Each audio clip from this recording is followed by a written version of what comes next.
Ya, jumpa lagi di channel Boleh Juga. Kali ini saya akan bahas PC mungil di belakang saya ini yang sempat ditanyakan di kolom komentar di postingan-postingan sebelumnya ya. Ada yang kepo dan saya memang ada niat juga sih untuk sharing PC yang cukup unik ini karena ini adalah produk yang eksklusif, bisa dibilang seperti itu, susah didapat. Saya sendiri waktu ada di e-commerce, Tokopedia dan Shopee, saya langsung tertarik, tapi begitu nanya stok udah nggak ada. Padahal barangnya itu nggak banyak, kejualnya juga nggak banyak. Penasaran, ditungguin beberapa minggu, ditanya lagi ternyata nggak ada. Dan memang barangnya mungkin terbatas ya. Akhirnya saya beli sendiri di Cina, di Tiongkok. Itu melalui AliExpress, kena harga waktu itu 154 dolar. Dan kalau dirupiahin sekitar 2,2 juta plus pajaknya nyampe Indonesia bea cukai kisaran 400 ribuan, jadi mantep harganya kisaran 2,7an lah. Itu kejadiannya di April 2002, sekitar 1,5 tahun yang lalu. Sekarang November 2023 saya buat video ini. Barusan saya cek di Tokopedia dan Shopee, itu masih ada postingannya tapi barangnya goib dan harganya ngaco. Ada yang 4 juta, 5 juta, 3 juta, dengan harga aslinya itu kisaran 2,5an. Dan barangnya juga nggak ada, itu pun pre-order. Mungkin tokonya bantu beliin dari luar negeri, nunggu beberapa minggu, dia ngasih harga yang cukup tinggi gitu. Ada juga harga yang sedikit waras, di harga sekitar 2,5an, tapi saya nggak jamin ini ada. Kawan-kawan bisa cek sendiri dan coba tanya di penjualnya. Emang rada susah. Tapi kembali ke konsep awal ya. Idenya membangun PC ITX, yaitu sebuah PC yang berukuran compact ya, sesuai dengan konsepnya, sehingga memungkinkan untuk portable atau bisa dibawa kemana-mana, bahkan memungkinkan untuk masuk pesawat di kabinnya ya, bukan di bagasi. Kalau masuk di bagasi bisa kebanting-banting, tuh bahaya. Jadi bagaimana sebuah PC bisa dibawa masuk ke ruang pesawat, masuk ke kabinnya. Nah, ternyata ada ide ke arah situ. Akhirnya saya coba research ya kan, ketemulah racikan yang satu ini. Casing ini bertipe BO100 dari Jones Plus. Jones Plus ini adalah salah satu bagian dari perusahaan Jonesbo.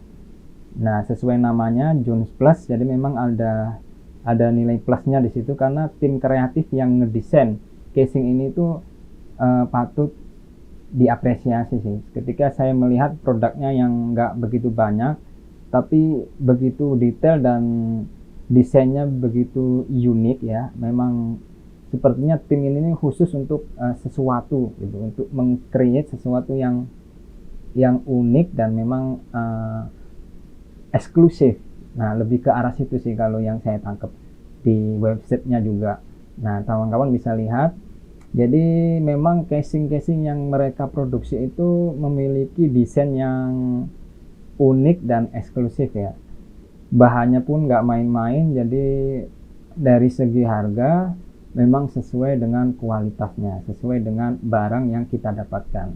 Ada dua pilihan warna, silver dan hitam. Saya sempat bingung memilih dua varian ini. Kalau hitam kan black, kelihatannya elegan gitu ya, serba hitam. Nah, tapi di lain sisi yang silver juga ada nuansa klasiknya.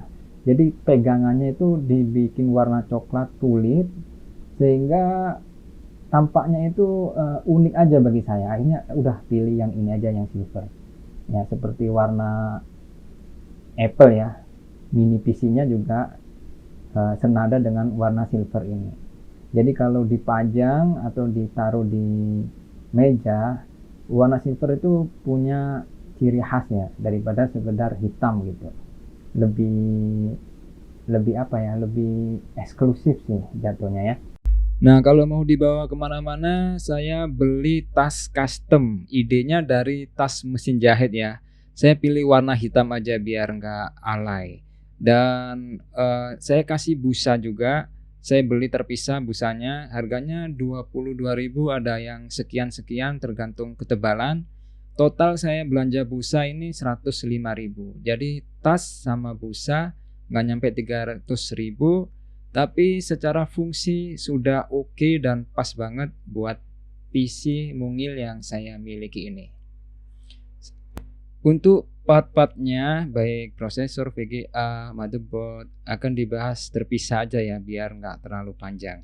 Tapi ada yang perlu saya sampaikan di sini karena konsepnya adalah mini ITX yang bisa dibawa ke pesawat, maka cooling fan-nya nggak bisa menggunakan yang liquid karena nggak boleh masuk kabin kalau ada cairannya.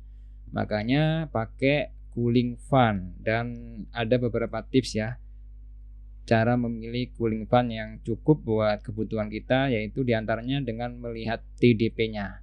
Prosesor yang saya pakai itu Ryzen 5 5900X 12 core 24 thread dengan TDP 105 watt.